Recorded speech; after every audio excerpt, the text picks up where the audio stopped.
याद रखब ही हरदम बेवफाई जान तोहर।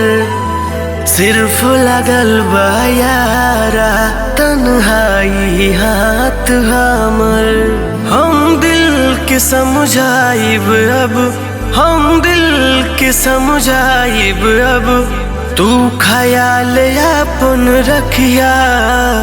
किया था वादा जो जान बनकर न जान इसको तू भूल जाना। मिले हो बनकर जो दिल की धड़कन हमें तड़पता न छोड़ जाना।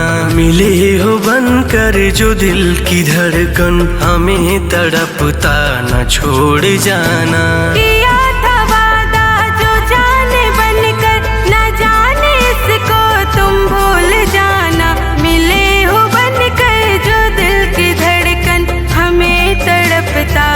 छोड़ जाना, मिले हो बनकर जो दिल की धड़कन हमें तड़पता ना छोड़ जाना।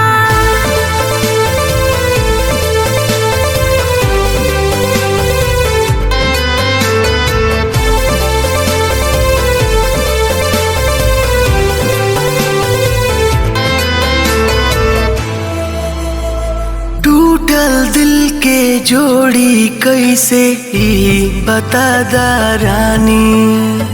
जिंदा ना रह पाइब तन्हा दिल भी अब ना मानी।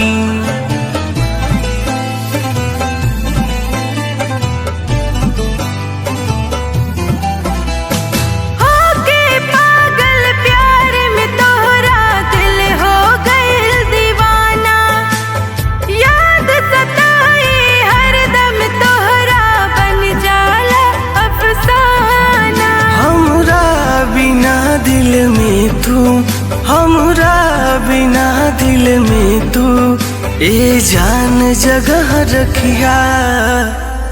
खुशी तुम्हारी है जो इसी में, हम भी इसको जता ही देंगे।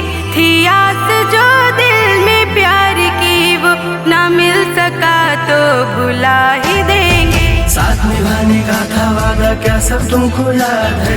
मिलकर कभी जुदा ना होंगे ये अपनी फरियाद है। हुआ न कुछ भी चाहा जो भी आंखों में बरसात है। बस इतना ही था कहना।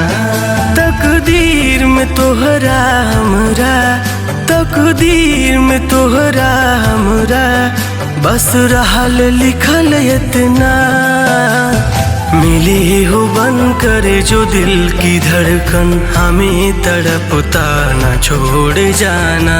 मिले हो बनकर जो दिल की धड़कन हमें तड़पता न छोड़